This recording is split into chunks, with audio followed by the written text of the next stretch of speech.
నేను ఒక రహస్యం చెప్తాను. నేను ఆశ్చర్యపోయాను. తూర్పుగోదావరి జిల్లాలో మల్లవరం అని ఒక క్షేత్రం ఉంది. అక్కడ సుబ్రహ్మణ్యుడు, ప్రత్యక్ష సుబ్రహ్మణ్యుడు, ఇంతలా పాము కోనేటిలో స్నానం చేసి శివలింగాన్ని చుట్టుకుని ఉంటుంది. అది పిల్లలు పుట్టని వాళ్ళు వెళ్ళి నమస్కారం చేస్తే పిల్లలు పుట్టారు. డాక్టర్లు పిల్లలు పుట్టారని సర్టిఫై చేసిన వాళ్ళకి పుట్టారు.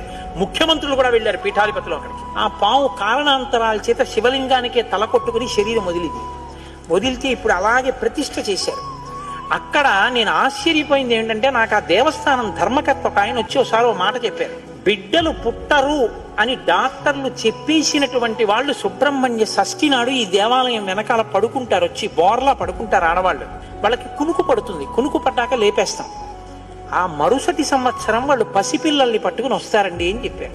నాకు అపనమ్మకం కాదు, చూడాలనిపించి కాకినాడ నుంచి చాలా మందిని కలిసి సుబ్రహ్మణ్య భుజంగ స్తోత్రం